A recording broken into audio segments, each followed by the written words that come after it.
Conexão de hoje chega para falar de um assunto muito bacana e muito importante, um assunto que pelo menos que eu me lembre, nós não temos, nunca abordamos, na verdade, esse tema. E hoje a gente tem o privilégio aqui de falar sobre psicanálise. Eu tenho a honra de receber aqui o Luiz Fernando de Nóbrega, que é psicanalista, ele é membro da Sociedade Brasileira de Psicanálise de São Paulo e também é filiado à Associação Internacional de Psicanálise, é isso mesmo. Aqui está no inglês, aqui eu dei uma enroscada. Fernando, obrigado pela presença, é uma honra te receber aqui. Muito obrigado por ter aceitado o nosso convite e estar aqui hoje. Marcos, obrigado pelo convite e pela chance de poder falar um pouco de psicanálise para um público maior, né? Você atualmente tem clínica em São Paulo, trabalha em São Paulo, mas está começando um trabalho aqui em Marília também, né? Isso. Eu já trabalho há mais de 30 anos, né? E começo agora em Marília a fazer clínica também. Então vou dividir a minha semana em Marília e São Paulo. Legal. Eu queria primeiro assim que você definisse para a gente, Fernando, a psicanálise, né? Quando é que ela surge? Como é que é a história da psicanálise? Bom, a psicanálise ela começa com Freud, que é médico, né, neurologista, e começou a trabalhar assim interessado como neurologista, que foi uma área da medicina que ele largou, porque ele começou a ficar interessado no sofrimento das pessoas. Por exemplo, pessoa histérica não conseguia andar, eram os sintomas da época. Interessante. Né? Então ele começou a ir por essa área que ele ficou interessado. Ele foi a Paris estudar com Charcot, que exatamente trabalhava nessa área toda dos sintomas. O Charcot fazia hipnose, que foi algo que o Freud aprendeu também com o Charcot. Ele experimentou, mas ele percebeu uma coisa interessante. Ele percebeu que quando a pessoa estava hipnotizada, ela falava um monte de coisa da vida dela, o que aconteceu com ela, mas ela saía da hipnose, ela não lembrava. Aí o Freud começou a achar, mas espera aí, se a pessoa depois não lembra, para que vai me servir isso? Como é que eu vou conversar com a pessoa de algo que ela nem sabe do que é? Mas ele usou, mas depois ele largou porque ele viu que isso não funcionava. Mas ele ficou interessado por essa área aí dos sintomas e começou a clinicar, e daí que veio a psicanálise. Então, interessante essa informação, né? Então quer dizer que no início, né, dos estudos, no início da psicanálise, a hipnose fazia parte. Fazia. Hoje não tem mais essa abordagem dentro da psicanálise? Não, dentro da psicanálise não, mas eu sei que existem trabalhos, sim. As pessoas usam, mas a psicanálise largou, desde o começo, depois ela largou, não usou mais. Porque o Freud começou exatamente a perceber que as pessoas conversavam, né? Ele ia conversar com as pessoas, porque antigamente, bem antigamente, o louco era internado, ia para o hospital psiquiátrico, né? O chamado louco, né? Que não pode ficar solto, perigoso e tal, ele ia internado, e ninguém conversava com o tal do louco, era internado, eram depósitos. O Freud começou a perceber que os tais dos loucos, você podia conversar com os loucos, e os loucos mostravam que muita coisa que eles falavam dava para achar sentido naquilo. E ele ficou curioso com isso, né? Começou a conversar com os loucos, os tais dos loucos, né? Aí abriu esse campo da psicologia, que é o campo amplo, mas a psicanálise virou um tipo específico de terapia, né? E como é que a gente pode, para o nosso telespectador entender, para o assinante do Canal 4 entender, como é que diferencia, né, a psicanálise das outras abordagens de psicoterapia? Bom, a psicanálise tem alguns pilares, né? Então, um dos pilares que é usado no trabalho, por exemplo, vem um adulto, vai você procurar por mim no consultório, nós vamos conversar. Um dos pilares é, a pessoa vai ficar livre para falar o que quiser. Eu não vou puxar assunto nenhum, eu não vou introduzir nenhum assunto. A pessoa fica livre, isso se chama associação livre. E a associação livre, então você chega e fala à vontade. E a conversa vai rolando à vontade, e aí, conforme o tempo vai aparecendo na conversa, você começa a perceber alguma coisa que aparece na conversa. Então esse é um dos pilares. Você tem uma conversa livre. Livre. O Freud chamava atenção flutuante, que é você não ficar ocupado com nenhum assunto específico. A pessoa fica livre. Eu te falei um pouco antes da gente começar, trabalho com criança. Trabalho com criança, que é ludoterapia, de modo geral, que as pessoas consideram e conhecem. Você põe brinquedo, papel, lápis, massinha de modelar, a criança fica livre na brincadeira, que é o similar do adulto na conversa livre. Fica livre na brincadeira. Aí vai surgindo uma fala, a criança fala uma coisa, fala do desenho, conta uma historinha numa brincadeira, também livre. interessante. Bom, esse é um pilar. Isso. O outro pilar que o Freud considerou, porque ele próprio, como não tinha nenhum analista para o Freud procurar, porque não existia psicanálise, ele foi o primeiro analista dele mesmo. Ele entendia que ele precisava, né? Principalmente depois de observar tudo isso. Né?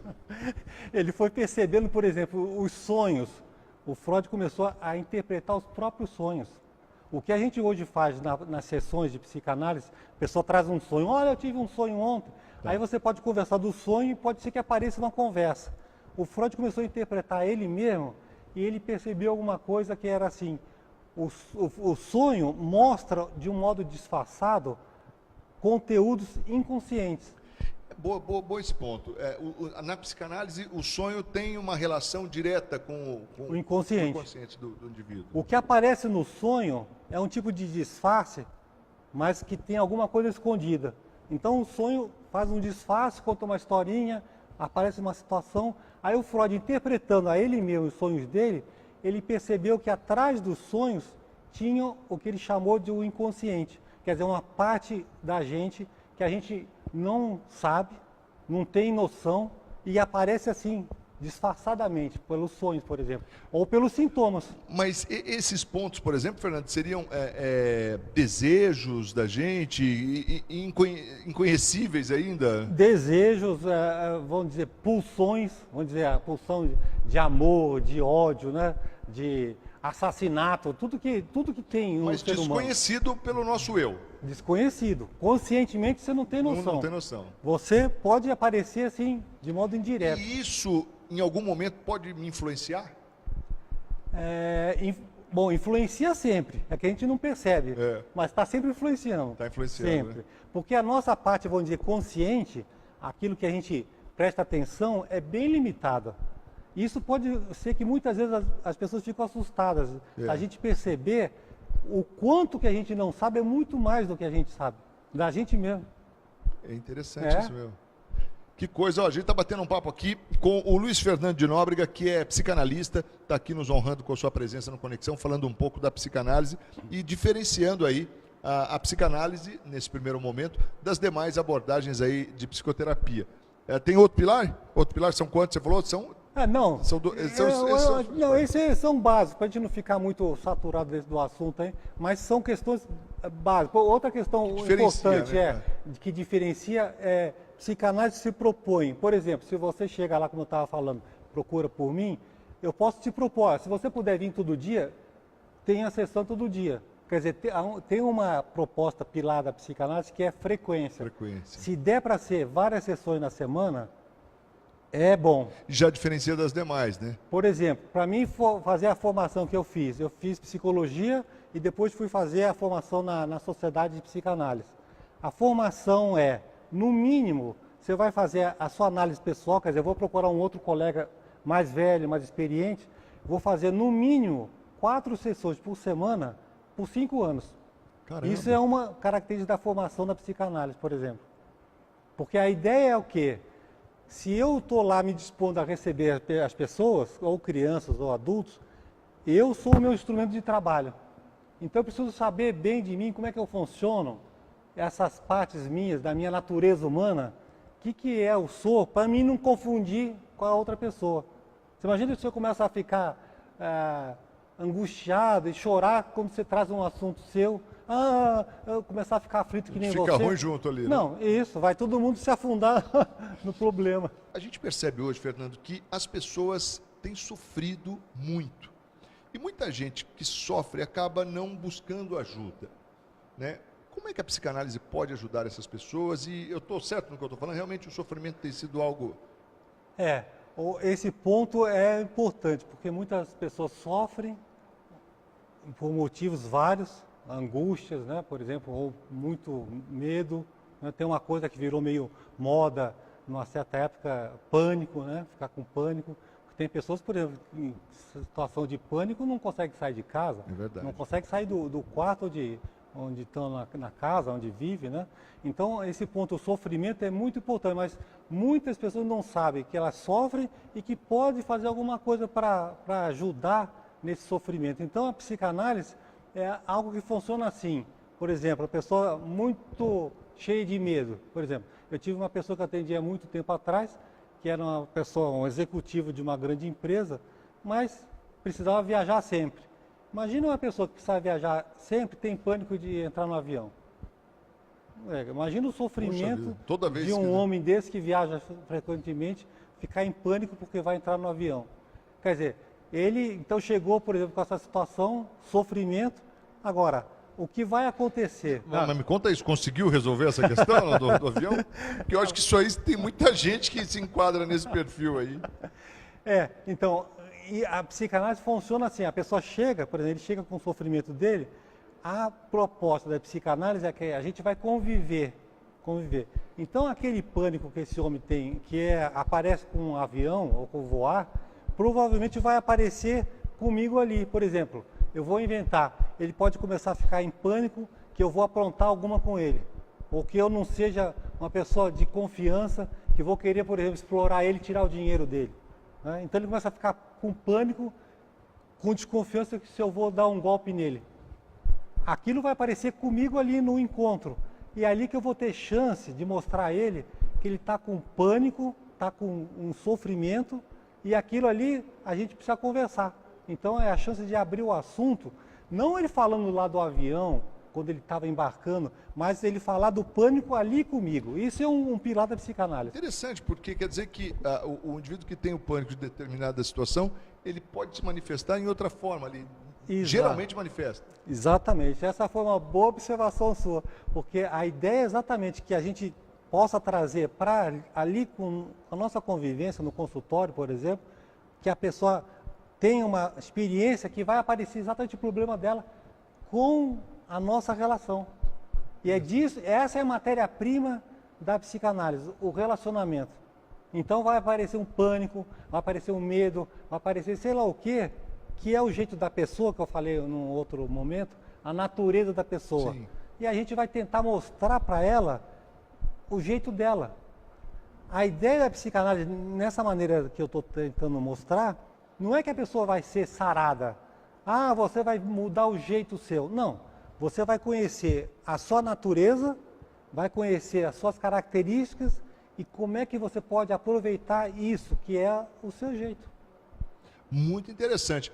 E a gente tem percebido também, a gente até conversava aqui no intervalo, sobre a questão da culpa, né? Muitas vezes a gente percebe que as pessoas sentem-se culpadas de situações. A gente pode dar um exemplo claro aqui, por exemplo, de não ser o melhor no emprego, de não ser o melhor na faculdade, né? De não ser um melhor filho, enfim, de não ser o melhor em muitas coisas. E essa cobrança muitas vezes nem está vindo diretamente da família, mas é algo que o indivíduo carrega com ele. Em questões como essa, como é que a psicanálise trabalha? Esse ponto é muito, vamos dizer, causador de sofrimento. A Melanie Klein, ela foi uma das pioneiras da psicanálise. Ela começou também lá nos começos da psicanálise com Freud, mas não é da mesma época, mas ela foi logo depois do Freud. E ela fez um comentário, uma certa época, assim, a culpa como se fosse um elemento da natureza humana, do psicológico da pessoa, que está sempre presente.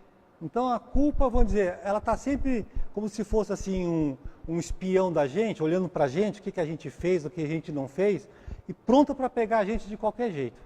Então culpa pega se você fez, culpa pega a crítica se você não fez, não tem escapatória. Então, como ajuda, como você bem colocou, é você perceber que a culpa é algo que vai aparecer e às vezes não tem nenhum sentido para aquilo. Nenhum sentido. Quer dizer, então você está se criticando, dizendo que você, por exemplo, é um fracassado, ou dizendo que você está errado, e não tem nada disso. Você está só sendo você, do seu jeito. Não tem nada de errado, percebe? Você está sendo você. Talvez, não sei se é isso, mas a questão da aceitação do que eu sou, das minhas limitações, entender que é assim. Que é assim, porque a culpa vai pegar de qualquer jeito. Agora, se a pessoa percebe que a culpa vem sempre para tentar massacrar a pessoa, ela pode também tentar perceber a culpa que vem criticar, vem pegar no pé, mas também pode perceber, deixa essa culpa falando de lado, deixa eu fazer a minha vida. E quando, num encontro, numa sessão tal, porque você falou dessa questão do papo livre lá, né? Isso, no início e tal. associação livre. Associação livre. Falar à vontade. Falar à vontade. Porque muitas vezes o indivíduo tem determinado problema, mas ele não quer falar sobre o problema, né? Isso é comum, né, Fernando? É Quer comum. dizer, eu tenho determinado problema, eu sei que eu preciso de ajuda, e aí eu chego diante de você, mas não quero falar, tenho dificuldade de falar a respeito. E aí que entra esse assunto livre, isso que faz com que comece a gerar um relacionamento, Exatamente. uma interação. Às vezes acontece, por exemplo, adulto, né, chega para uma sessão e não consegue falar, de tão angustiado e, por exemplo, com tanto receio se eu vou criticar. Então, às vezes, a pessoa fica... Porque já vem extremamente criticado em todos os lugares que passou, né? Em casa, no trabalho, nos amigos. Né? Infelizmente, a gente é muito intolerante com os problemas emocionais, né? É uma realidade. A sociedade é intolerante, de certa forma, com isso, né? A sociedade é...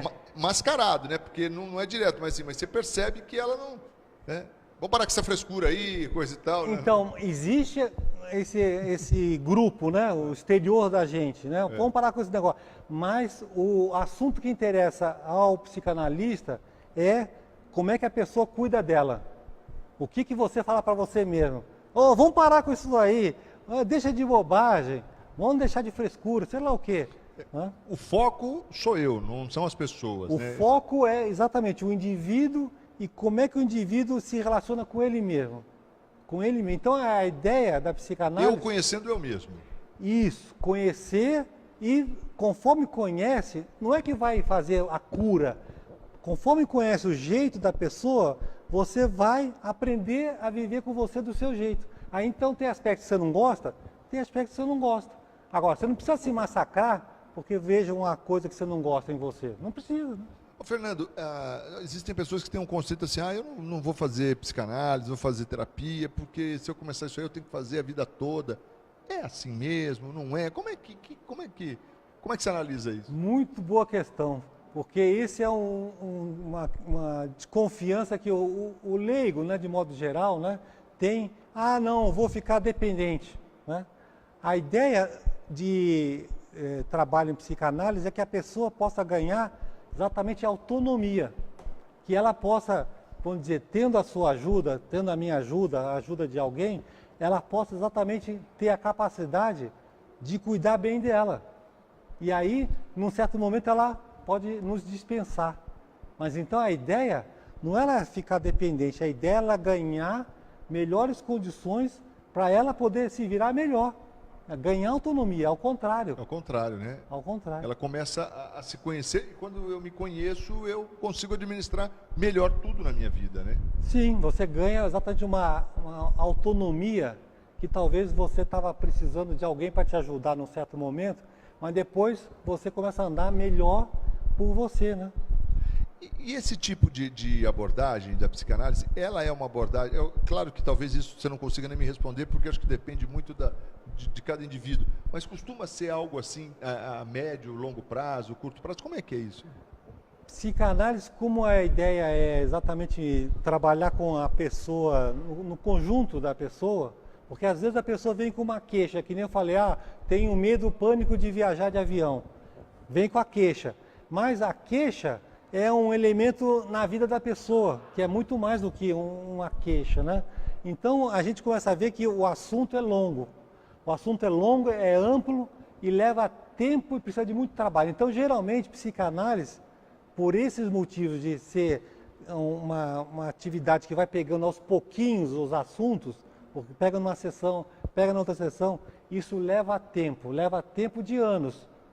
Mas é assim mesmo, não é porque a psicanálise não funciona bem, ela funciona, só que ela tem essas características de ser um trabalho picado em cada sessão, mas precisa de tempo, senão não dá efeito.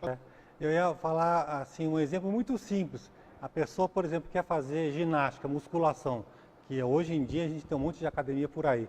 Mas, por exemplo, se você quer benefício da ginástica, não adianta eu fazer um mês e largar. Ou ir um mês lá, fazer não sei quantas horas por dia em um mês. Não funciona. Você vai funcionar a ginástica se você fizer ao longo do tempo, picadinho, cada vez faz o exercício e precisa de tempo para ter resultado. A psicanálise é a mesma coisa, é algo que tem, vamos dizer, o jeito de ser picadinho, sessão por sessão, mas precisa de tempo. Então, o efeito que dá é ao longo do tempo. Não adianta fazer que nem a ginástica. O cara quer fazer um mês ficar bombado. Chega no verão, né? Vamos pra praia, tá? Começa a puxar o ferro. Não funciona. Não Tal. funciona. Fernando, mas uma outra coisa que eu penso também é que com o desenrolar das sessões, a melhora, a qualidade de vida do indivíduo vai tendo um avanço. E isso motiva ele a continuar também, né? A gente está falando aqui, de repente, de ele ficar 1 ano, 2 ou 3, enfim. Mas isso não é amarrado, né? Ele vai entendendo que aquilo está sendo bacana, está sendo bom para ele. Ele vai perceber isso naturalmente pela própria vida dele. Vai perceber que ele vai ficar melhor com ele próprio, no relacionamento com ele próprio. Não, vamos dizer, se ele começar a pegar menos no pé dele, já vai ser um alívio. Já vai ser mais feliz, né? Então, essa ideia da felicidade é assim. Você pegou um ponto legal, eu queria que você falasse um pouco sobre isso, pela sua experiência. Por que a gente pega no nosso pé, cara? Culpa. A culpa pega sempre no pé. É um negócio... A gente está sempre se sentindo culpado de alguma coisa, né? Melanie Klein, que eu tinha citado, ela fala assim, às vezes a pessoa está tão sofrida e sentindo culpada, mas não tem nada que justifique nada. Ela precisa, vamos dizer, realizar algo ilícito, errado de fato. Vamos dizer, eu venho aqui e quebro a sua câmera. Aí eu vou ficar culpado porque estraguei a câmera do Marcos. Né? Então a pessoa acaba arranjando um fato para justificar a culpa. Mas você gostou do programa, né? Você não está querendo... Isso não está no seu subconsciente, não, né? Você já viu que agora eu aprendi um pouco. Por que você pensou em quebrar a câmera? Você vê? Então, mas às vezes a pessoa quer arranjar um motivo para justificar a culpa. É verdade. Porque às vezes não acha nada, mas fica a culpa. Né? Essa questão, por exemplo, da modernidade, da globalização, de ter as coisas, de querer mais, a mídia influenciando, isso também, de certa forma, não causa um sofrimento às pessoas? Traz pressão. O de não ter, não conseguir. Traz pressão. A pessoa começa a ficar pressionada, né? Por exemplo, quer competir, né? Se você está com um carro bacana, não sei o quê, eu quero também ganhar dinheiro para ter o carro bacana que nem você. Só a roupa, marca X, não sei o quê, quero ter a roupa, não sei o quê. Então, começa a pressionar. Agora... E aí não consegue, vem as frustrações, né? E aí não consegue lidar com elas. Frustração, exatamente. Então, ela começa a entrar num tipo de espiral que ela vai atrás de algo que não existe, né? Vamos dizer, vou ficar satisfeita. Quem é que fica satisfeito na vida? Né? O Steve Jobs, que era lá da Apple, né? Ele era um cara tão exigente com ele próprio, com tudo que ele fazia, ele achava que nada dava bom. Pois é, e pra gente pagamos uma fortuna no aparelhinho dele, né? Não é? E ele achava que não estava bom. Já pensou? Fernando, e como é que é a psicanálise para as crianças? Tem um resultado bom também? Bom, ajuda? Criança é sensacional, porque quanto mais nova for a criança, o efeito da terapia, ou da ludoterapia que chama para a criança, o efeito às vezes parece mágica. Vamos dizer, a criança está com um sintoma, vamos dizer, criança pequena às vezes tem um sintoma que é assim, fica fazendo cocô na calça, encoprese é o nome da... Tá. Faz cocô na calça. Aí isso é um sintoma na criança pequena, muitas vezes aparece. Às vezes então começa o trabalho, em pouco tempo, às vezes de meses, o sintoma some. Some. E eu ia exatamente perguntar isso. O que acaba mais acometendo as crianças? Você deu esse exemplo aí, é um exemplo que costuma acontecer com frequência. Esse é um exemplo que surgiu, mas é um tipo de sintoma que é um sintoma, vamos dizer, que já dá sinal que alguma coisa não está bem. Vamos dizer, mas tem sintomas mais simples, vamos dizer, criança que briga muito na escola. É algo que também pode ser trabalhado. Trabalhado. A criança que fica isolada, não consegue brincar com as outras, né? Criança que tem medo, né? Tem pânico, acorda assustada à noite. São frequentemente. Geralmente os extremos, né? Sim.